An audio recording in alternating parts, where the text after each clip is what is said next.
शकुंतला ये मूवी एक real story पर बेस है। शकुंतला और दुष्यंत एक दूसरे से प्रेम कर गंधर्व विवाह कर देते हैं, पर जब शकुंतला उसके महल में जाती है तो वो उसे अपमानित कर उसे वहां से निकाल देता है। दरअसल एक मुनि विश्वामित्र घोर तपस्या कर रहे थे। इंद्र ने इनकी तपस्या भंग करने के लिए एक अप्सरा मेनका को भेजा। मेनका ने तपस्या तो भंग कर दिया, पर धरती पर उसकी एक बेटी पैदा हो जाती है। स्वर्ग में मानव को नहीं ले जाया जा सकता है, इसीलिए वो अपनी बेटी को यहीं छोड़ देती है। धरती पर शकुंत पक्षी इसे कर्णव ऋषि के पास ले आता है, इसीलिए वो इसका नाम शकुंतला रखते हैं। ऋषि कर्णव इसे अपने आश्रम में ले आते हैं और एक पुत्र के रूप में पालन पोषण करते हैं।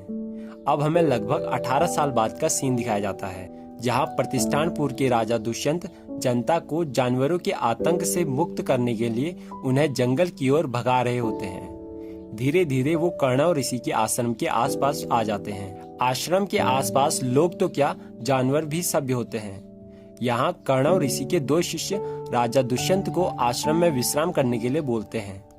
आश्रम के आसपास टहलते हुए राजा दुष्यंत शकुंतला को देखते हैं और उस पर मोहित हो जाते हैं। वो उससे बात करने की कोशिश करते हैं, पर ज्यादा बातें नहीं कर पाते, क्योंकि उनके आश्रम में एक जंगली हाथी आतंक मचा देता है। यहाँ पर राजा दुष्यंत उस हाथी का सामना करते हैं और उसे नियंत्रण में कर देते हैं। यहाँ पर शकुंतला को भी पता चल जाता है कि ये प्रतिष्ठानपुर के राजा दुष्यंत हैं। अब शकुंतला अक्सर उन्हीं की यादों में खोई रहती है। आश्रम में ऋषि कर्णव नहीं होते हैं। तभी उन्हें सूचना मिलती है कि आश्रम के यज्ञ को भंग करने के लिए कालनेमी राक्षस आने वाला है। कालनेमी राक्षस के पूर्वजों का संबंध रामायण से भी होता है। दरअसल ये मृग मरीचि, जिसने सीता माँ के साथ छल किया था और संजीवनी लेने जाते समय जिस राक्षस ने साधु का रूप धारण कर हनुमान के साथ छल किया था, ये उनके वंशज होते हैं। अब कर्णव ऋषि के 2 शिष्य यज्ञ की सुरक्षा के लिए राजा दुष्यंत से सहायता मांगते हैं, जिसके बाद राजा दुष्यंत यज्ञ की सुरक्षा करते हैं और सभी राक्षसों का सामना कर उन सभी को भगा देते हैं। शकुंतला अब अपने प्रेम को और छुपा नहीं पाती, इसीलिए वो एक प्रेम पत्र राजा दुष्यंत को लिख देती है। तभी वो भी वहाँ पर आ जाते हैं और वो पत्र उड़कर सीधा उनके पास आ जाता है, जिसे पढ़कर वो भी शकुंतला को बता देते हैं कि हम भी आपसे प्रेम करते हैं। जिसके बाद वो दोनों एक हो जाते हैं और गंधर्व विवाह कर लेते हैं।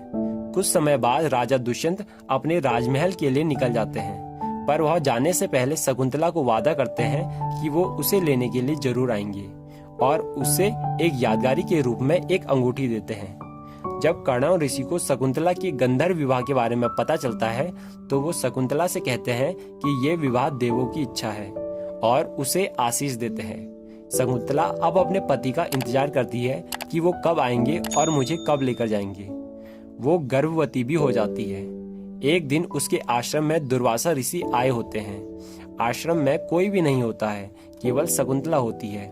दुर्वासा ऋषि शकुंतला को आवाज लगाते हैं, पर वह नहीं सुन पाती, क्योंकि वो अपने पति दुष्यंत की यादों में खोई रहती है। बार बार आवाज लगाने के बाद भी जब शकुंतला नहीं सुनती, तो वो उसे श्राप देते हैं कि जिसकी याद में तू खोई है, वो इंसान तुझे हमेशा के लिए भूल जाएगा। शकुंतला को ये श्राप भी नहीं सुनाई देता, जिसके बाद वो ऋषि वहाँ से चले जाते हैं। उसकी सखी ये श्राप सुन लेती है। वो दुर्वासा ऋषि के पास जाकर शकुंतला की ओर से माफी मांगती है। यहाँ पर दुर्वासा ऋषि बोलते हैं कि मैं श्राप तो वापस नहीं ले सकता, पर यदि वो अपने प्यार की निशानी को अपने प्रेमी को दिखाएगी तो उसके साथ बिताई सारी यादें वापस आ जाएंगी।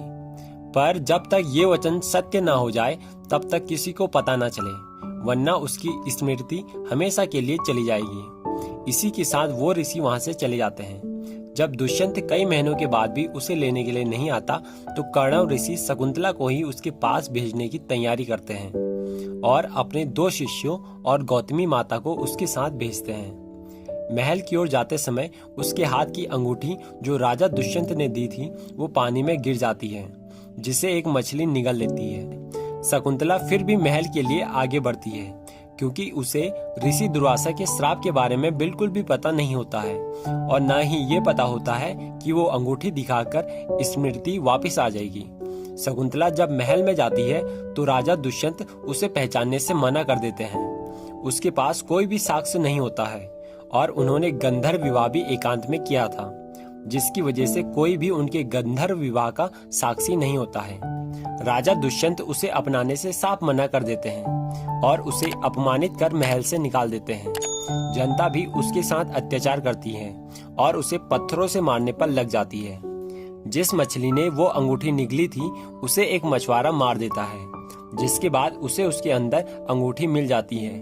वो इसे बेचने के लिए जाता है, पर वो सुनार उस अंगूठी को पहचान लेता है कि ये अंगूठी राजा दुष्यंत की अंगूठी है, जिसके बाद वो उस आदमी को गिरफ्तार करा देता है और राजा दुष्यंत के सामने प्रस्तुत करता है। जब राजा वो अंगूठी देखते हैं तो उन्हें सब कुछ याद आ जाता है, जिसके बाद उन्हें अपनी गलती का एहसास होता है। वो चारों तरफ शकुंतला को ढूंढने का आदेश दे देते हैं और मछुआरे को इनाम देते हैं, क्योंकि उसी के कारण उनकी खोई हुई स्मृति वापस आई थी। शकुंतला को ढूंढते ढूंढते 4 साल बीत गए, पर उस दिन से वह नहीं मिली।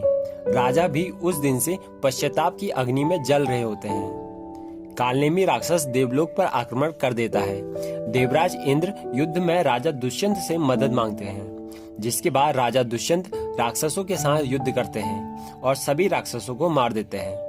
युद्ध से आते समय उन्हें एक बालक दिखाई देता है जो शेर के साथ खेल रहा होता है। ये देखकर राजा दुष्यंत उससे बातें करते हैं। तभी उसे ढूंढने के लिए 2 महिलाएं आ जाती हैं। वो देखते हैं कि सर्वदमन के हाथ पर रक्षा सूत्र नहीं है। वो उसे ढूंढने पर लग जाते हैं। तभी राजा दुष्यंत को रक्षा सूत्र मिल जाता है। वो महिलाएं ये देखकर चकित हो जाती हैं, क्योंकि इस रक्षा सूत्र को उसके माता पिता के अलावा अगर कोई भी स्पर्श करता तो उसे नाग डस लेता था।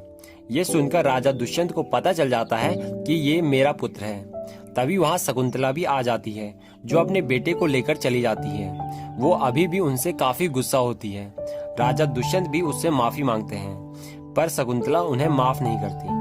तभी ऋषि कर्णव शकुंतला और दुष्यंत को दुर्वासा ऋषि के उस श्राप के बारे में बताते हैं, जिसके बाद शकुंतला को पता चलता है कि ये सब मेरी वजह से ही हो रहा है। वो भी राजा दुष्यंत को माफ कर देती है, जिसके बाद राजा दुष्यंत उसे सम्मान पूर्वक अपने राजमहल में लाते हैं। सारी जनता उनका जय जयकार करती है। इसी के साथ मूवी की एंडिंग होती है। आई होप कि आपको वीडियो अच्छी लगी होगी।